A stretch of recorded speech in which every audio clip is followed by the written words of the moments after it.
10 unique Japan travel spots. I recently went to Japan with a few pals, and I had the best time ever. Japan offers the ideal fusion of history, architecture, cuisine, and urban living. I feel like I didn't get to see enough of Japan, even after spending a whole week there.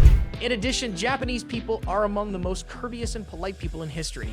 Everyone we encountered went above and beyond to assist us, even if there was a small language issue, and they were so proud to show us around their nation.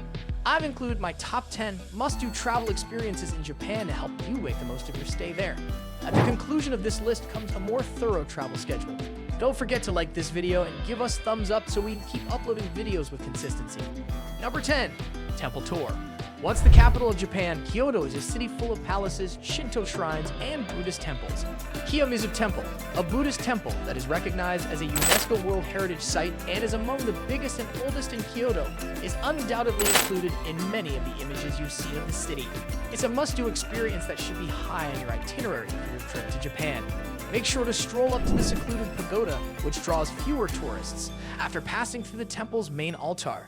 You should visit the location where 3 fountains flow into a pond as you make your way out of the temple. According to myth, the fountains stand for a long life, academic achievement, and a fulfilling romantic relationship.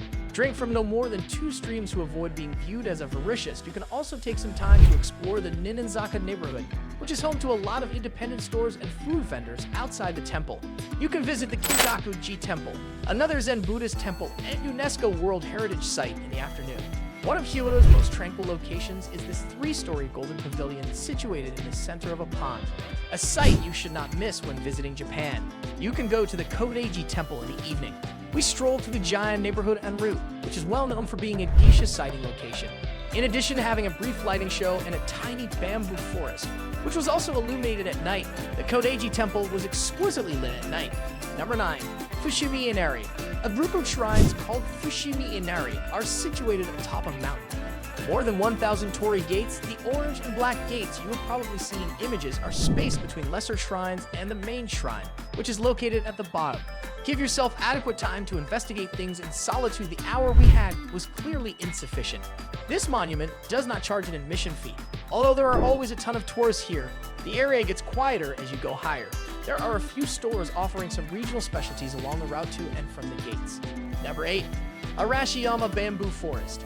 You just must see the Arashiyama Bamboo Forest when visiting Japan. It's only a 40-minute drive from Kyoto's downtown. After parking at the little village by the forest, you go up a river and enter the forest. It costs nothing to visit, and it should only take you 20 to 30 minutes to stroll through the real portion of woodland. Walking at your own pace is advised because the woodland is not large.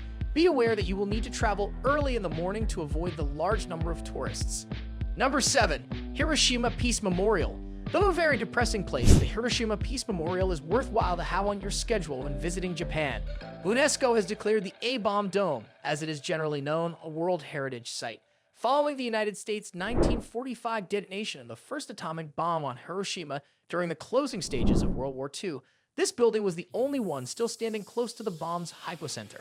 Located close to the dome is the Hiroshima Peace Memorial Museum, which provides information on the city's pre-bomb history, the rationale behind the bombing decision, and the lives of the survivors. Number 6. Floating Torii. Miyajima is a small island near Hiroshima that has some historic temples. It takes 30 minutes by boat. The well-known Grand Torii Gate, also known as the Floating Torii, is located just offshore and is partially buried during high tide.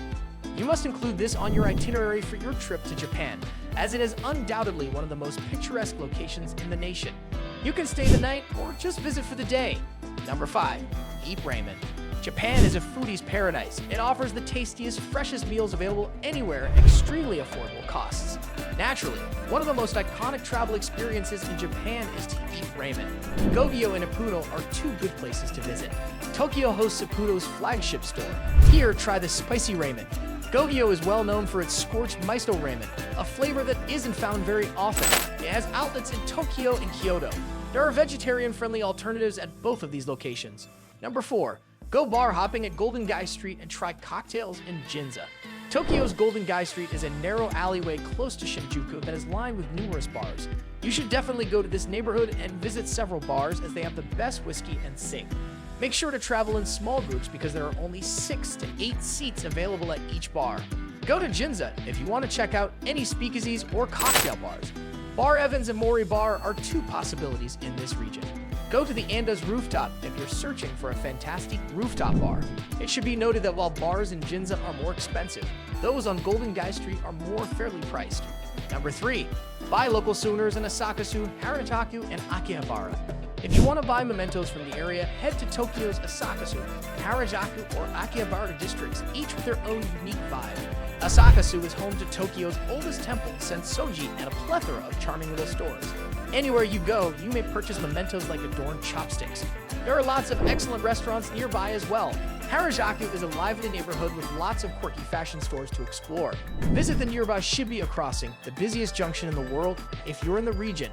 Every time the light changes, up to 2,500 people cross the street. Lastly, you may go to the Akihabara Retail District, which draws inspiration from the world of video games and anime. Make sure to locate a department store in any of the 3 locations and check out some of the more unusual flavors of Kit Kats are strawberry shortcake and wasabi, although the most well-known ones are green tea and sing. Number 2. Robot Restaurant. Robot Restaurant Co-Lid ran the Robot Restaurant, a Tokyo entertainment venue situated in Kabukicho, Shinjuku. The eatery serves supper while showing off its robots. Owing to the COVID-19 pandemic, the eatery has closed its doors forever. Experiences like the Robot Restaurant are somewhat unusual. It's close to Tokyo's Shinjuku neighborhood and has 2 to 3 evening performances every day. The spectacle has dancers and amorphous robots that resemble monsters, lights and lasers, and humorous music. It's just ludicrous, and you'll sit there wondering, what am I watching, for the majority of the performance. The show runs for 1 to 1.5 hours. Dinner is another option, although I advise against eating it. For $55, you may get tickets that include a drink. Number 1. Tea Ceremony. The skill and practice of making and serving matcha powdered green tea is termed otme, and the tea ceremony is known in Japanese as chanoyu or sado. A cheiji is a more formal event, although chepkai are casual get-togethers where people enjoy the ceremonial offering of tea. One morning, we started our day with a traditional tea ceremony held at a little tea shop in Kyoto. A tea ceremony is a must-do when visiting Japan, so be sure to schedule one in your vacation plans. This involved making and presenting powdered green tea, also known as maca, in a ceremonial manner. We visited one of the many such tea places in the Hanazono neighborhood, which charges $25. The presenter recounts the background and significance of tea over the course of the ceremony, which lasts roughly 1 to 1.5 hours. Do you like it? Kindly give your valuable response in the comments section below, and don't forget to subscribe to our YouTube channel.